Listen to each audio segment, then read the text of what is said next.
Hello, everyone. We're back at it again. Tonight's choice is the Russian Revolution.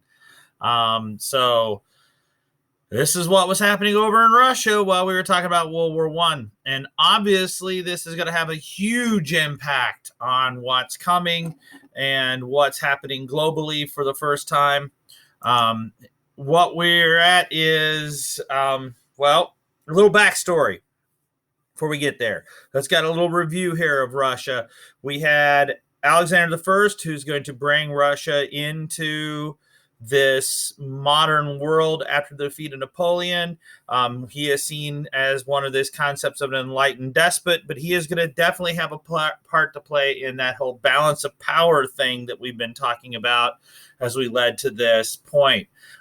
He openly participates and is there at the Congress of Vienna. He is going to join organizations such as the Holy Alliance in maintaining that political, social, economic strata that's going to maintain Europe. And that's one of the things we want to make sure that I kind of hinted towards in the lectures on World War One is that Europeans were not ready for this major war and for all the events that came after it, because for a long period of time, this whole idea of maintaining order and maintaining the structure of not having global challenges and not causing conflicts, that had caused them to into this kind of simple complacency of warfare. Bismarck obviously is going to break this whole up and try to create his own balance of power with those little wars that he's going to do to cause German unification. And of course, with Italians and with obviously the Crimean War, which really devastated this idea of a balance of power. But the fact that they hadn't had any major conflicts with this whole system that Alexander had played a part in, well, that's going to set the stage why people celebrate and go off to Oompa bands and all that to this war, and why, coupled with the Industrial Revolution, is so devastating. Obviously, once he dies in 1825, you're going to have the Decembrist uprising with the selection of the new czar when Constantine rejects it. And obviously, Nicholas I is selected, and that led to the Decembrist revolt. So we're starting to see this breakup in society, that you have an educated, intelligent upper class are revolting against this oppressive kind of old regime. When Nicholas comes to power, obviously, we're going to see the idea of autocracy or orthodoxy and nationality. In other words, the idea is a pan-Slav, this Slavic idea. We're going to see he's going to put limits on education. He's going to hold back the intellectuals by eliminating Western books and trying to push Russia back and hold on to it in this kind of Slavic idea. You see this break between the two cultural groups, the Slavophiles, which believe the culture of Russian village, the mirror, the orthodoxy, that this corruptive bourgeoisie influence from the French and the English is what's driving this problem. And then, of course, you have the Westernizers who want to go the other direction and bring in Western ideas. And this is where you're going to see this kind of help kind of divide Russia right there, that you have this one group that we've seen over and over again in Russia, is this one group that wants to push and bring Russia into the modern world. And on the other side, you have individuals that are pushing back the other direction. After the defeat in the Crimean War in 1856, we're going to see Russia then trying to realize that its lack of Westernization is what's caused these problems. Add to the fact that they have this massive problem called serfdom still. It's kept a huge portion of the population under economic repression. And Russia lacks a middle class. That's the real problem here, is that Russia's middle class isn't there, unlike what we've been talking about in the other European countries, where you have, like in England, by the 19th century, later 19th century, we're seeing the petit bourgeois with these clerks. And, we always joke about Mr. Banks. Well, I joke about, you don't ever find it funny, is Mr. Banks and Mary Poppins, is that's that upper bourgeois, that petit bourgeois, sorry, not the upper bourgeois, but the petit bourgeois. And so there's this pent up economic and developmental power that Russia doesn't have. Alexander II, who is a reformer, he's going to come in and, as we talked about before, try to modify Russia and modernize it. Excuse me. And that 90% of the population works in these agricultural areas, and so he's going to end serfdom with the Emancipation Act in 1861. The land was given to the serfs via the MERS, which are those local the local governments. The nobles were compensated for the land that they're given, but the serfs had to pay gradually back the state over a period. So it's not like they redistributed the land. They basically gave the serfs the land, but then charged them rent.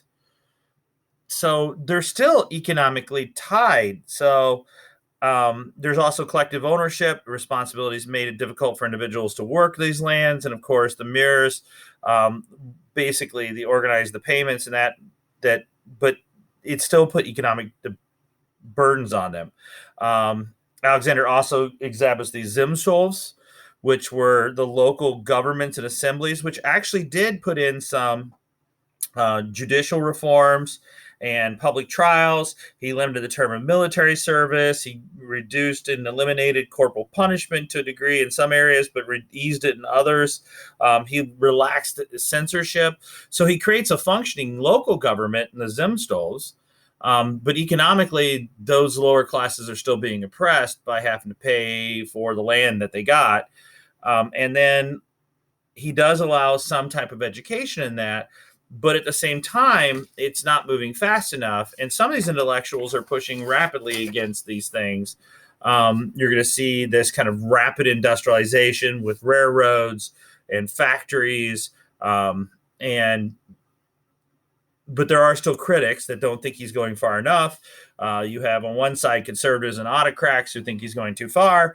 On the other side, you have anarchists like Buchanan, who believe that the state should be destroyed altogether, and the nihilists who think that you should destroy everything in society and that it will bring it back to this new natural state, because they believe science will then create this new state if you just simply destroy it all, which is an anarchist kind of concept.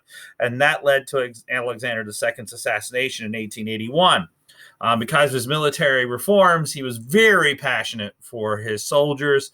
And then what happened is when the assassination took place, they threw a bomb at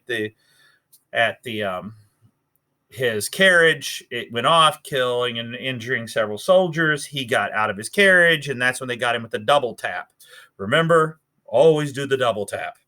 That led into Alexander III in 1881, who will reign until 1894. And again, remember, we keep talking, and this is the thing you guys have to remember, is Russia's like a wave. It crests and goes back down. So if you think about that, the reformers are the top, and the bottom are the conservatives and the reactionaries. So you went from Alexander the First, right? And then that turned into Nicholas the First, right? So there's your wave. It's gone up, down. And then you get Alexander II, which is another reformer, and then it's going to go back down with Alexander III. So there's this wave kind of effect that it's almost like Russia's getting whiplash, that 1 minute we're reforming and the next minute we're smacking it back down. He is again going to stress autocracy, orthodoxy, and Russification, which is that Slavic idea. He reduced the judicial powers of those Zemstvos, so the very local governments that actually could have helped Russia and put in social justice. He crushes them under his boot and reducing the reforms. He shifted to using military police and military courts. We're going to see he is going to allow the persecution of other religions between the Orthodox Church. We're going to see Jews being forced into what we call pogroms, which is they're isolating them and pushing off their land. Most of this land is in Poland. We saw that in the map that we looked at before when we talked about this. This is the Fiddler on the Roof. That's where Tevye and his family are being pushed Well, they're actually coming to America, but the ones that aren't coming, they're getting pushed into Poland. And obviously, we know what the impact of that's going to be in 1939 when you have German troops entering Poland. So, the other impact, obviously, besides what's coming in 1939, is that this is going to feed also Herzl's ideas of Zionism, this idea of having a homeland. Now, if you put the two lectures together, the last one you watched on World War I and this one, you can kind of see where this is kind of heading here. You have Zionism coming one direction, pushing for a state, and you have that Balfour agreements and doctrines that aren't going to be this idea of turning Palestine and areas like that into a mandate. Well, all you need is the catalyst to kind of say, well, we need to create a home world seriously and our homeland seriously for the Jewish population. And that's what's going to happen in 1947. So, yeah, there's where we're going. Okay. You are going to have some major reforms.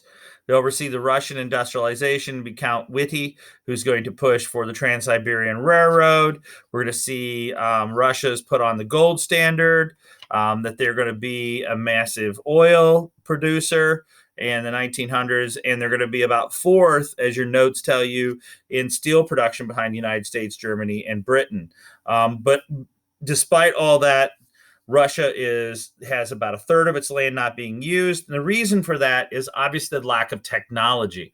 Russian peasants didn't have the newest machinery but you think about this is the 1890s. This is the McCormick Reaper. This is the John Deere plow. I mean, they don't even have seed drills that came from the proto-industrial revolution. They're doing this all by hand, much like you would have done probably in the 1700s. Or even go back further, 1600s. And so Russia just cannot, they have the land, they have the people, they don't have the resources. There's a depression in 1899. It's going to wipe out a huge amount of its economic power. And they have a huge lack of a middle class. They have a highly illiterate population, and then add to it the fact they're going to lose the Russo-Japanese War, as you see on this slide. Nicholas II is going to come to power. That leads us right into what we said. He's the last of the Romanovs. This state at this point is in perpetual crisis, economically, socially, politically. If there ever was a person that's the wrong person at the wrong time, it is this man. He's tied to tradition. He wavers politically. He can't make a decision. And the problem is he thinks that he can do this job, and he is sorely, sorely unprepared for what is coming for him. And so you have the Russo-Japanese War, which not only do they lose territory out of this, but they lose to an Asian power, which adds insult into injury because there's a racist connotation to this.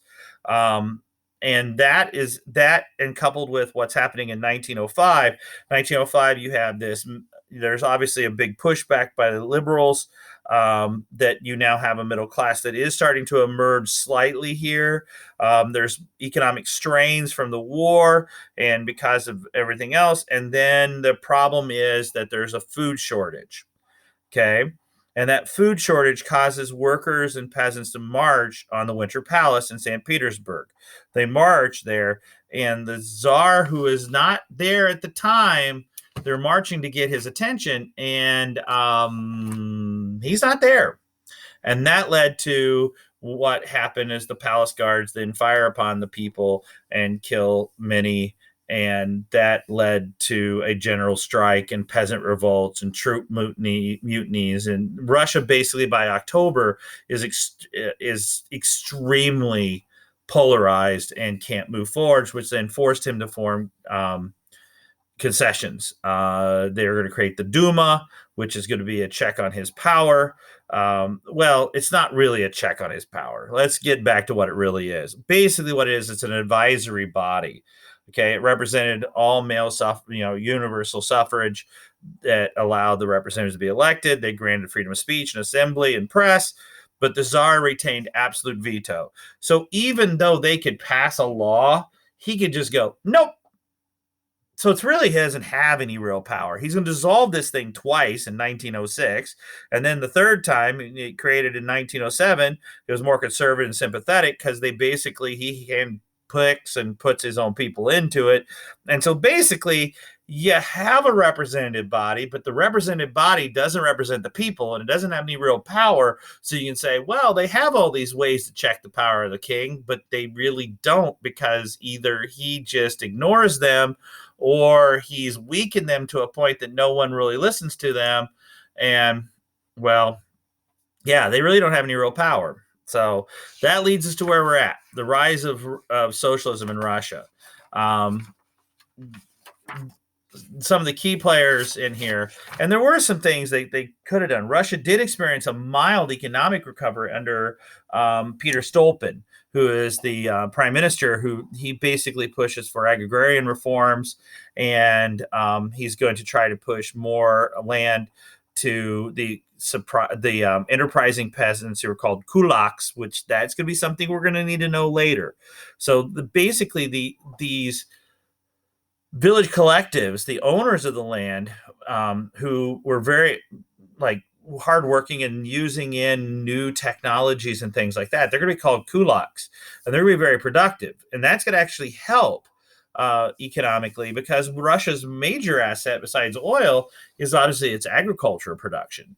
That's part of the reason why we're going to see Lebensraum under Adolf Hitler, is that he realizes that's the breadbasket for Europe, and that how much food could be produced in Russia. He just has to remove all the people from that area. So Stolpen has some pretty good plans on helping this place economically, but he's assassinated in 1911 because he's seen possibly as being too liberal, and it might have been the nobles, the boyars, who took him out. Between 1911 and 1914, there's going to be huge amounts of strikes. You have an economic system that's not going well. Obviously, you've got food shortages, you've got unemployment, and you have a growing intellectuals that are pushing back against the system. And then to add to the fun and giggles, we're going to have what happened in 1914 with the assassination of the Archduke. And then that's going to cause that whole moment where the Tsar needs to look like the Great Father and the supporter of Pan-Slavism. And of course, as everybody always knows, a good little war isn't bad for everybody. No, it's actually horrible. And so Russia enters into World War I, ill-equipped, ill-trained, with a political and economic system that barely holding itself together on its own. So let's just make the situation worse by going into a major world war. And yeah, there you go. So here you see the ideas of socialism in Russia. We got Lenin, who was in exile at the time. He's an intellectual and Western trained. He, of course, is going to be one of the major seen as the heir to Marx, as it says on the slide. Capitalism, what the ideas of Lenin. There are some twists, though, to Lenin compared to Marx. Okay. He still basically pushes for the idea that you can destroy capitalism with a violent revolution. But he denounces these revisionist ideas, like we said, of where you could slowly do this, which is truly a Marxian idea.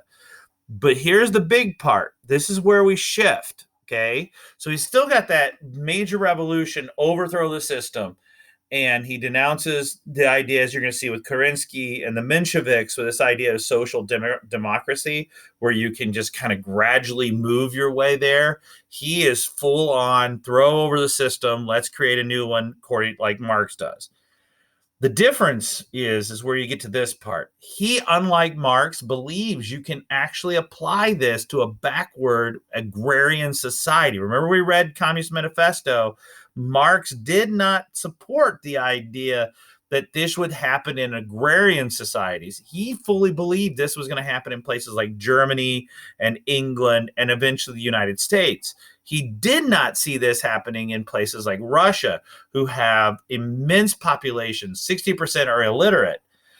And there's little or no bourgeoisie population when Marx was around, and now it's even got just a small bourgeois population. So there's not really that means of production to seize because they're not really producing much. And then he also, the biggest thing that he rejects of Marx's, well, not rejects, but tweaks, is this idea that you could control the ideas of the revolution and control the revolution itself with this intellectual thinkers, that basically an elite intelligence group that are full-time revolutionaries that push the ideas of the revolution and structure the revolution and maintain the revolution for the population. Because remember, when we read Communist Manifesto, this was the idea of the dictatorship of the proletariat, that the people would dictate it.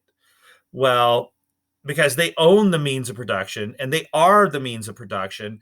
And so therefore they then as a group would guide this system, not according to Lenin. Lenin believes that you can put this in the hands of just a few and they then could run the system. So those are breaks away from Marx compared to, I mean, they still had this idea you could have to overthrow the whole thing, and create a new one. But you're seeing this new kind of, that we can have this Russian Revolution, even though it's not developed, and we have this professional group that can run the system. So the two groups that you're going to see in Russia, they're going to be struggling with each other. The Mensheviks, which are, like we said, are kind of the social democratic party, like we saw from Germany, where they believe in this idea of, they basically want, you wait for the evolution, you get to this point, and then the slow evolution into communism or into the idea of the shared masses. Lenin, done with that. The Bolsheviks, they're like, nope, we're going with Lenin. This is how we're doing this. 1905, like we said, we talked about that with the Duma. That there's an overthrow, the king, the Tsar has to, after the attacks on the population, lead to the creation of the Duma. The Bolsheviks in exile are planning to overthrow this system. Lenin and Trotsky are the two major leaders here. They're going to form the Soviet councils of workers, soldiers, and intellectuals, and that's where you're going to see this driving force, is that these two individuals that are driving it. And of course, World War I, because of the massive casualties, Russian soldiers attend their own funeral before they go to the front. They're doing oompa bands over in England before the mass casualties start hitting. Russians are going and having vodka with their families because they know they're never going to see them again.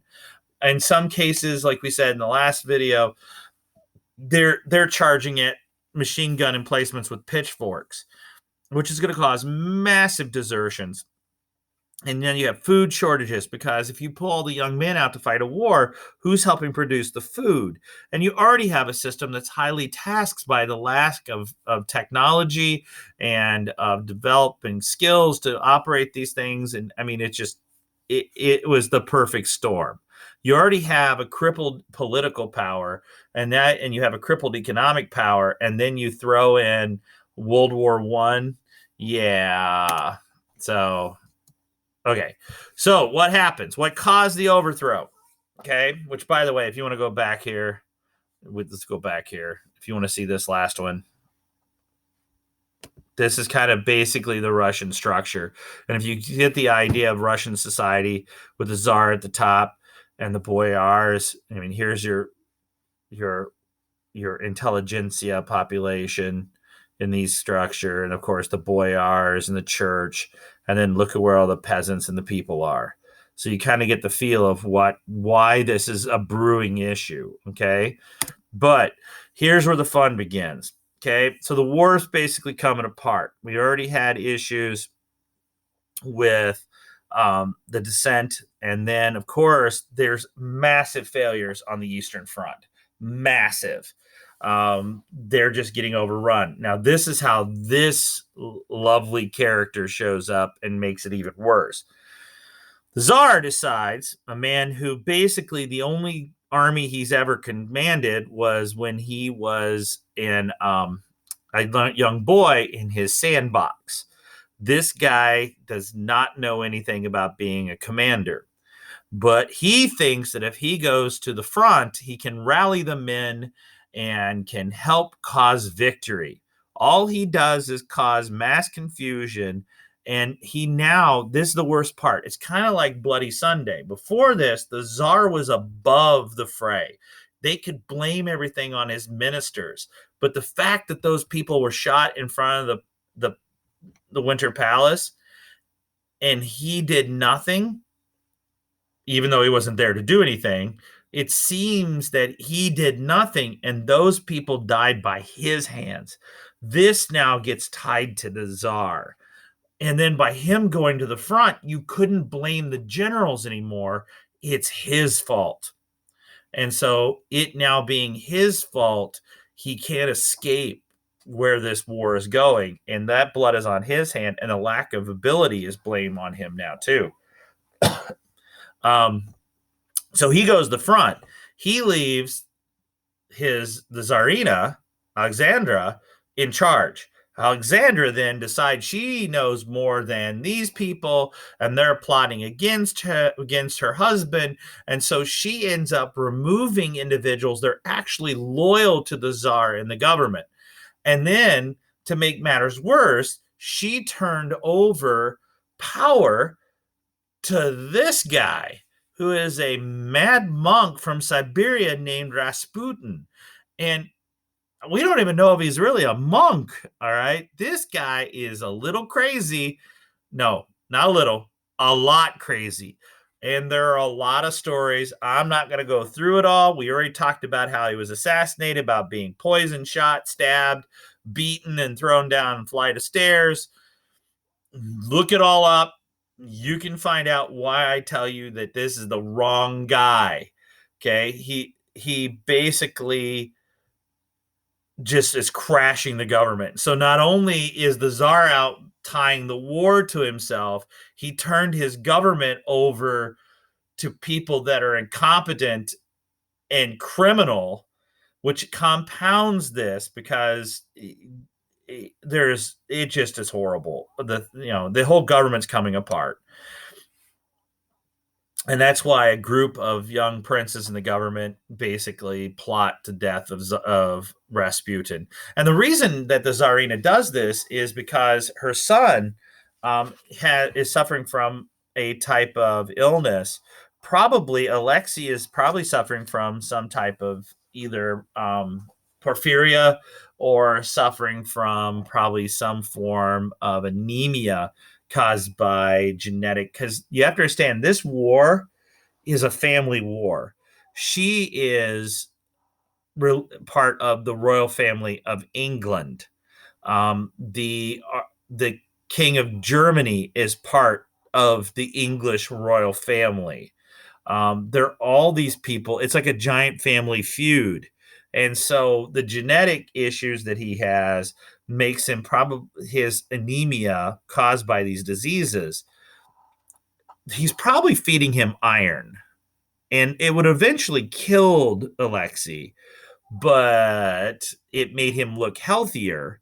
And therefore, she thinks that he's got some kind of magical power, and he uses that then to manipulate the Tsarina and cause the collapse of the Russian government. So there you go. That's how you do it. And that led to what we call the February Revolution. It starts in St. Petersburg and Petrograd. And Petrograd's where a lot of this is going to happen. You got massive strikes, you have food shortages, and you have massive desertions. And so the cities and the countries are being overflowed with soldiers that are coming back who basically are deserters. Well, they're not basically, they're deserters. But you have people that are starving, and you have people that want, there's time for change. And so the Tsar is overthrown. The Tsar is forced to abdicate the throne. because of the food shortages and the massive death tolls, the casualties, and the lack of power, and the fact that you put a mad monk from Siberia in charge of the government, and a czarina who basically thinks she knows more than you do, and the whole thing come crashing down. And on March 12th, 1917, the provisional government's going to take power. And so this is him abdicating. Now, we all know how this is going to end. And eventually the Bolsheviks are going to wipe out the entire family after they take power. For a long time, there was no idea where the bodies were, but after the collapse of communism in the 1990s, they were digging, I believe, in St. Petersburg, and they found a mass grave, and they found the bodies of the royal family, including Anastasia, who a woman claimed to be Anastasia later. Now, this doesn't happen right now during the provisional government's rule. That's going to happen during the Bolsheviks. They determined that they were the bodies by looking at clothing and the buttons that were on their clothing and some other personal items that were found in the graves. So, yep, they found them. But yeah, the Duma takes over, and he creates this provisional government.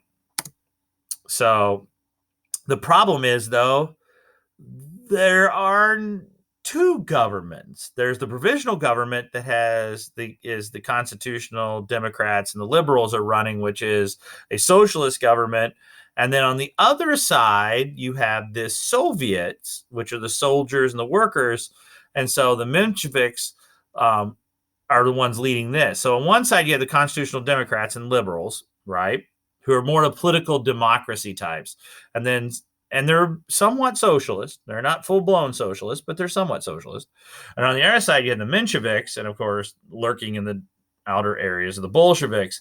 And they basically are representing these Soviets that emerge as a national body eventually. So the Petrograd Soviets, these collections of workers and soldiers, they're going to put pressure to overthrow the provisional government and create a new government. This provisional government leader is going to be, the Mensheviks they become the government. They're not going to overthrow it. They're going to become the government. Sorry, got to get that on there. They're going to become the government through the provisional government, and they're under the leadership of Kerensky. Kerensky, he's a socialist, right? He also wants to put in liberal reforms like we've been talking about. Freedom of religion, speech, assembly, unions, 8-hour work days. They don't want to take the large land holdings, though, to give these to the peasants, though. And there are two things. That one, the fact that they don't want to give large land holdings to the peasants by confiscating them because they see it as private property. The other problem is he doesn't want to drop out of the war. So not only is this guy promoting somewhat socialist ideas and promoting in some ideas of liberalism, at the same time, he's not redistributing land to the peasants. And at the same time, he's not going to pull Russia out of the war because he feels he needs the Western powers to shore up his political position. So he's taking one step one way, but he's not fixing the things that Russian people can literally feel. Like he's not stopping the massive death tolls. And on top of it, he's not redistributing land to the peasants. So you can see where the problem here is. You can fix some things, but I can't eat the freedom of speech. I can't eat the freedom of religion. Your assembly is great, but I need food. And yeah, you can give me some type of social, reforms, but I'm still losing my son in combat against well-trained, well-armed German forces. So he's not addressing the problem in front of him. He's fixing the big things, but not the things that people really can feel and see. The real problem also comes when the Petrograd Soviet issued an order, and this is the thing, is that Kerensky and the and some of the Soviets now are conflicting with each other in that he can't control the army because they control the soldiers. So when this Army Order Number 1 comes out, that basically turns every military order into a committee vote. So basically, if you want to go charge that machine gun emplacement, we all have to vote on it, which then effectively causes the collapse of any type of military order and effectively shuts down the military discipline in the war effort. And then, of course, here comes Lenin. All right. The Germans, who Lenin is off in exile at this time. The Germans then assist him in an armored train car. They bring him back in. They bring him back into Russia. He gets there, and the reason the Germans do this is they believe that this will cause a disruption to the Russian war effort that's already teetering on a brink. So they send him in. As you can see, the April thesis, Lenin rejects all cooperation with the bourgeois provisional government. He wants to have nothing to do with this. He called for a socialist revolution, establish a Soviet republic. Now, what he means by a Soviet republic is that leadership by the elite group that we talked about before. He wants to nationalize everything. And this is where it comes down to all the power to the Soviets, in other words, to the people, and all land to the peasants. Notice how he is going. Kerensky is trying to fix the big social issues of rights and all this. And he's been working with those Soviets in Petrograd. But now you've got Lenin coming in and going, hey, come over here. All you Soviets that represent the workers and the army, come over here. Because I'll get you out of the war. And for you peasants, I'll give you land. He's appealing to the things the people actually physically want and see. And that, to a degree, not to a degree, that is why he's going to succeed. There's some other reasons, too. The fact that they have better leadership.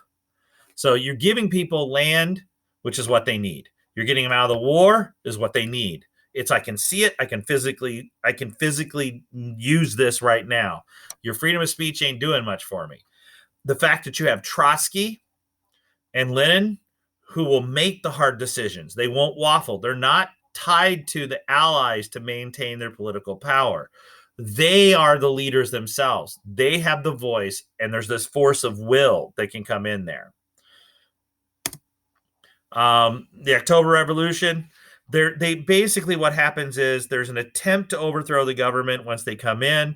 They're too early. It doesn't work. That they don't get the following of the people that they thought they'd get. Lenin is forced to flee during this time to Finland, and the Bolsheviks then basically are down to they gain a small majority in the Petrograd Soviet by the summer of 1917, but they have to rebuild this. And this is what basically does it. So they have a failed attempt in October. They had to work their way back up by the summer to get that slim majority, okay, because the provisional government is seriously cracking down on Lenin and the Bolsheviks.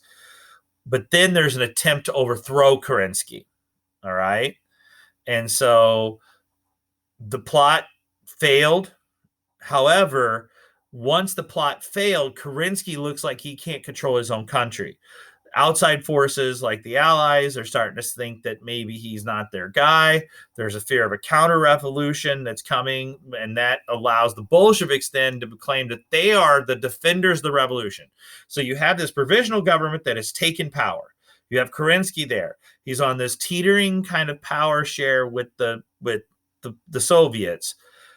And now the fact that you had this conservative plot, the old school, old czarist forces tried to overthrow the government. And now Lenin can go to the people and say, look, you trusted Kerensky and he's failed you. He's going to let them come back.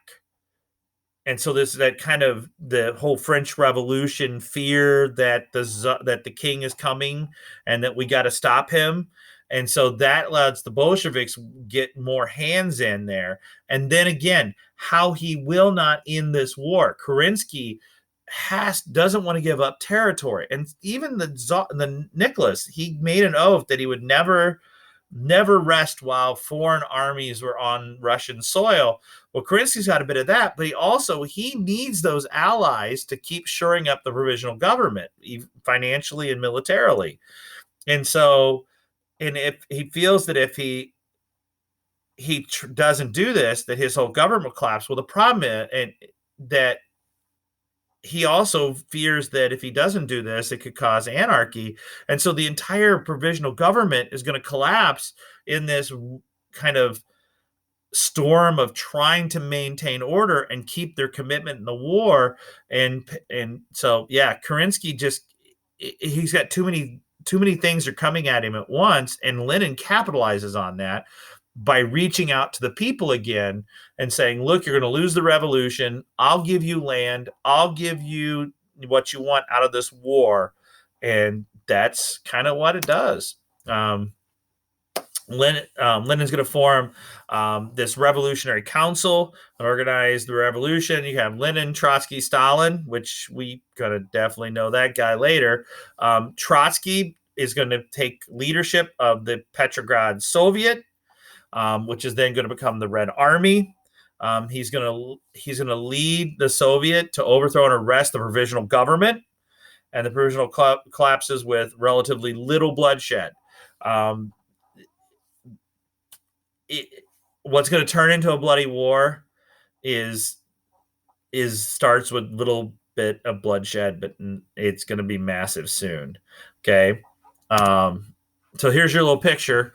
Tells you all the leaders. I don't know. I'm kind of disturbed by the picture of Stalin right here. I mean, he kind of looks like a Groucho Marx, like a young Groucho Marx. Here's Lenin. I want you to observe something, though. Shot. Notice the dates.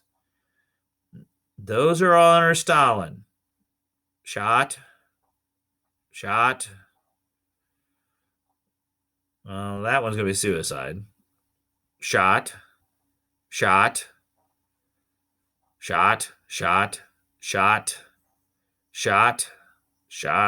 in prison. I wonder who put him in prison.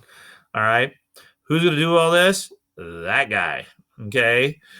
This is what we're going to talk later about the purges. Once they get in, the Soviet leaders at times will purge individuals that they feel are a threat. I think it's, the fact that I think there's one natural cause, heart attack. I guess that one typhoid. So, yeah, it says something. Who should have probably been the successor to Lenin is going to be this man, is Trotsky. But Trotsky wants to continue the revolution, which we'll talk about later. He wants to continue the revolution and spread it to other areas. But this guy wants to maintain the Soviet Union and increase the Soviet Union's power. And then once it's stable economically, politically, and socially, he would then push the revolution out. They get in a direct conflict with each other, which causes Trotsky and his idea of the constant Soviet revolution, the communist revolution, to flee. He ends up in Mexico City, which is another story we're going to talk about at a later date. So, in October 26th, the Bolsheviks are going to seize total control of the Committee of the Congress of the Soviets and officially took control of the government. So there you go. That's why they call it Hunt for Red October right there. All right. So the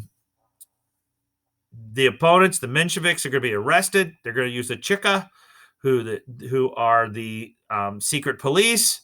You know them by what they're going to eventually be called, which is the KGB. They're going to basically use this to eliminate their opponents. They are then going to, when they have new elections, Lenin promises peace, land, and bread.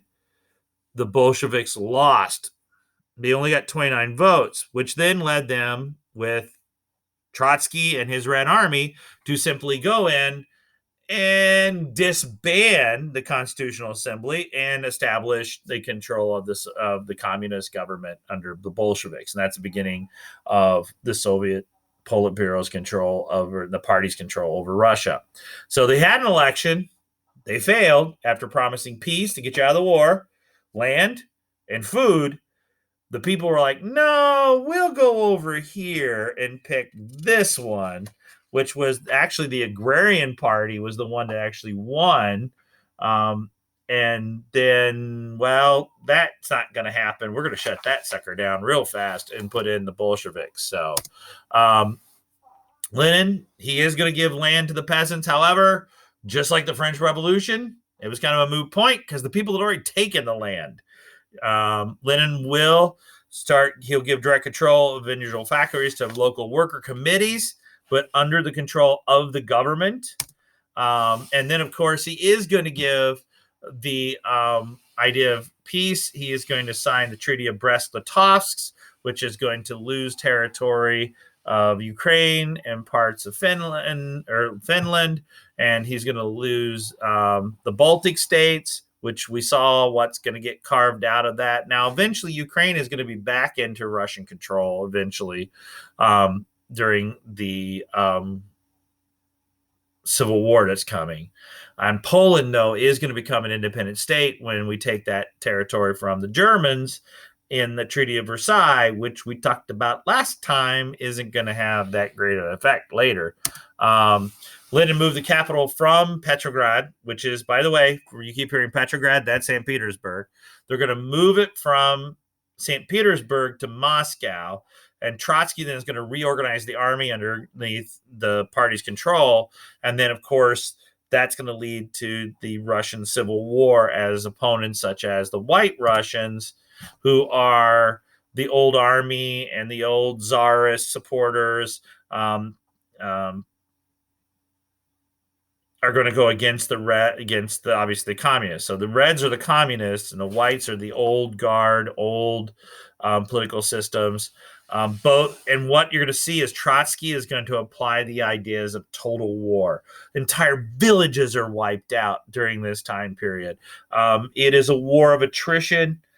It is brutal. And like you said, over 2 million people are going to be wiped out in this. And even the Allies, this idea that one thing the Russians always like to point out, you go, well, we would never, and if we talk about with the Russians in negotiations, the Russians are always nice to point out the fact that, well, we've never invaded you, but you invaded us. And that's the Archangel expedition where we went in to try to secure weapons and equipment that we'd given the Russians. And while at the same time, help shore up Kerensky's government. Well, Kerensky's already gone, by the way. He basically is going to flee to the United States. He gets in a car, goes to the U.S. He gets in an American embassy car, ends up going to the U.S. embassy, and then from there, he is transported to the United States, where he dies in the 1970s. So this was an attempt to shore up and help the White Russians, not Kerensky, but the White Russians, and a hope of getting Russia back into the war effort and getting back the equipment, obviously. And they're also the fact that they're terrified by the communists. But it is, like I said, this is total war. It is massive. And then, so this is the Russian Revolution. So you can kind of see what happened there. And then by 1921, they basically stopped this. And then obviously we get war communism. They're going to apply total war concepts, like we said, to the Civil War. The state took over control of heavy industries. They forced peasants to deliver food to the towns. The Cheka are operating in this idea of they're hunting down and executing thousands of real or people they thought that might be opponents to the system. And this is like the earliest form of the Soviet system. So basically they're using, under the revolutionary guise, they're using this idea of forming control under the Russian Revolution. And it's the fact that also the whites, Trotsky is way more organized than they are, and he's way more efficient than the White Russians were, and so yeah, he capitalized on theirs. But and they basically they ended the private trade, and so and then in the end of the Civil War, obviously the Reds in 1921 are victorious. Now there was a dip in production that I think you saw that on the last side, is that when they're shifting over to communism, there is kind of a need to shift there. And that does cause a slight decline in production, which of course Stalin is going to make up for in the 5-year plans that are coming. We'll talk more about that later. Basic communism, they're well organized, highly disciplined under guidance of Trotsky. You're going to see this implementing. Like I said, Trotsky was probably the best pick, overall compared to Stalin.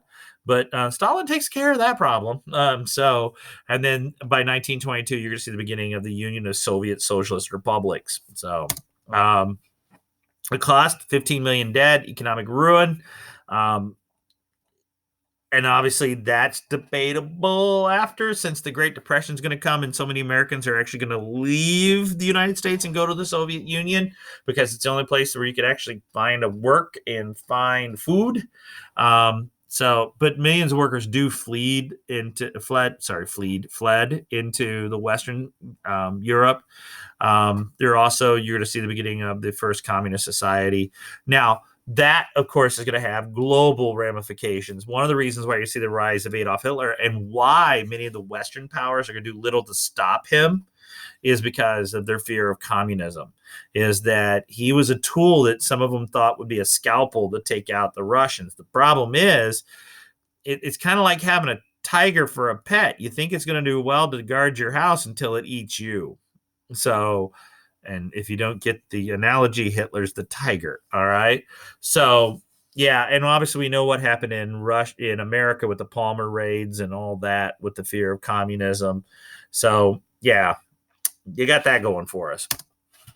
So, we had this new type of party control where we had the educated. And this is what we talked about before, this idea of that imperialism, or that basically imperialism, like it says, is the highest form of capitalism, has and have not. But this new type is they're going to actually kind of push out from here this idea of Leninism, that we're going to push it out with this dictatorship of the proletariat, that we can spread communism, and it's going to be led by this educated group.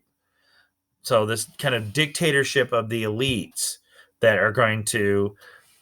So instead of Marx's idea where the dictatorship of the proletariat is the people, this time under Leninism, it's the dictatorship of the elite party members who would guide the system. So that's a whole new thing compared to Marx. So this is Leninism, not Marxism. Okay. And that's kind of this idea.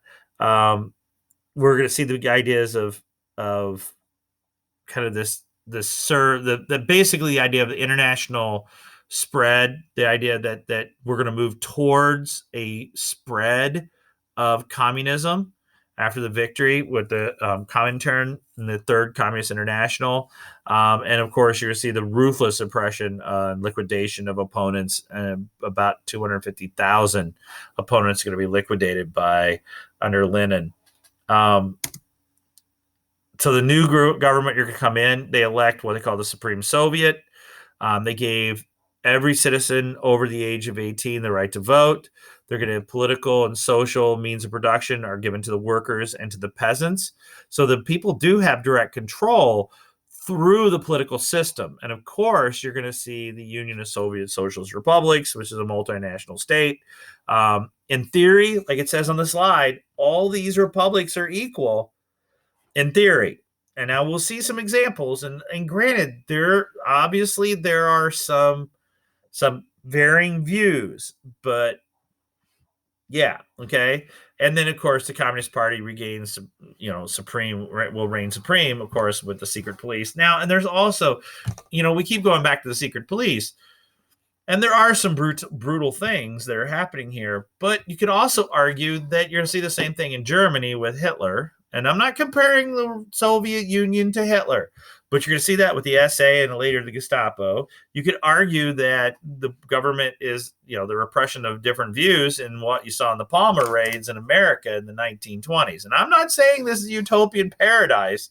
I'm just saying there are some examples where you might see some less than legal things happening in other places at the same time. Now, liquidation of populations and sending people to gulags, well, that we'll talk about some more later. So there are, and this is where it kind of there is this kind of hint of wait a minute kind of thing, that there are several mutinies that were held by what were former pro-Bolshevik forces, like this one at the naval base at Kronstadt.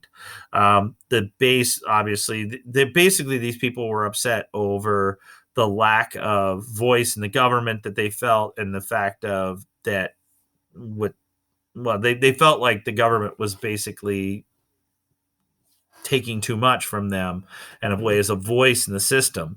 And so when they rose up, it's crushed by with machine guns.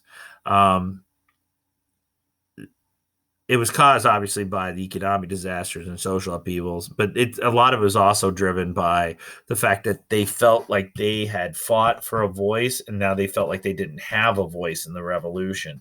A lot of this is going to lead to this. Now, this is the thing.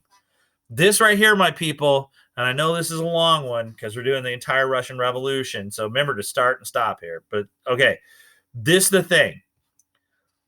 Lenin puts in this thing called the New Economic Policy in 1921 to 1928 because they are having, you're applying a whole new economic political system here. This is something that hadn't been tried before. And so obviously there's some rough spots that are going on here, that this takeover of the economic system by the government, there's that shift economically and politically. So in response to those, he's going to put in this kind of a little bit of capitalism. Like you get it, it's like a Reese's peanut butter cup. You got a little bit of communism with a little bit of capitalism. So basically what happened is that workers could produce things. And obviously now the big industries like railroads, banks, that's still under government control. So, but then the smaller things like peasants who would produce more food than they could than what their quotas were, or small businesses like tailors and things like that produce things, you could actually keep some of that. You met your quota, but then you could take the rest and you could sell that. And you could make a little bit of money off this. And so it basically starts bringing back Russia to pre-World War I levels. And you see increased, the work that basically working conditions got a little bit better. And there's this kind of a relaxed, he also is going to relax the repressive part of that whole thing. And so you're going to see less of the Cheka doing their thing and less people getting sent to Siberia. So it does help. Now, why this is important, because remember, AP loves to do that. What's the difference between this period and that period kind of thing? This is kind of like what you're going to see with perestroika. Okay. So, and Gorbachev in the 1980s has two policies, the perestroika and glasnost. Glasnost is the opening up of Russia to Western ideas and the relaxing of, their control over Eastern European countries. But perestroika is that idea that you're going to restructure the economic and political systems and shift away from the old Soviet system into a more open economic and political system, which allowed some versions of capitalism into it. Obviously, this isn't going to last very long because notice in 1928, he's going to die, and then you're going to get Stalin coming in after that whole fight between Trotsky and Stalin, and then the NEP ends. And just like Gorbachev, we don't know what the end result with Gorbachev would be because the whole thing kind of collapsed, and you get Boris Yeltsin, and I don't know if he was probably drunk most of the time. Yeltsin was, and there's a coup, and everything fell apart. Okay, so his impact on society, and we're going to wrap this up because we're almost at an hour. The old social structures are gone. No more nobility. The Greek Orthodox Church gets pushed to the side because obviously the communists are not going to have this whole, they're not going to support the religious ideas anymore. Women, though, gained huge during this time period. So, in theory, because women were allowed education, women are allowed to work, women are allowed somewhat of a voice in the system. However, the same old social guidelines that were there before are still there. Okay. And the Russians expected a lot more freedom than they did under the czars, but that's up for debate. So, all right. So, like I said, for women, they are going to do well. This is one of the trade-offs is that, obviously in England and places like that, it took a while more for women to get the right to vote, and they had a little bit more of a struggle. But in Russia, women did gain some political and social rights, the right to abortion rights, eventually the right to vote, the right to education, the right to do jobs that were usually kept for men, and they had some freedom in the government in positions of leadership. The difference is you still had to be a wife, and so you still got the babushkas, the grandmas and stuff. Basically, you go to work in the factory, and then you have to go home and still take care of your husband and your children. And that it was still a man's world. So you take one step, hence why it says in theory. All right, folks. Well, that's the Russian Revolution. Sorry this one's so long. Hopefully you took a break halfway through. All right. Well, if you have any questions, feel free to let me know, and I'll talk to you later.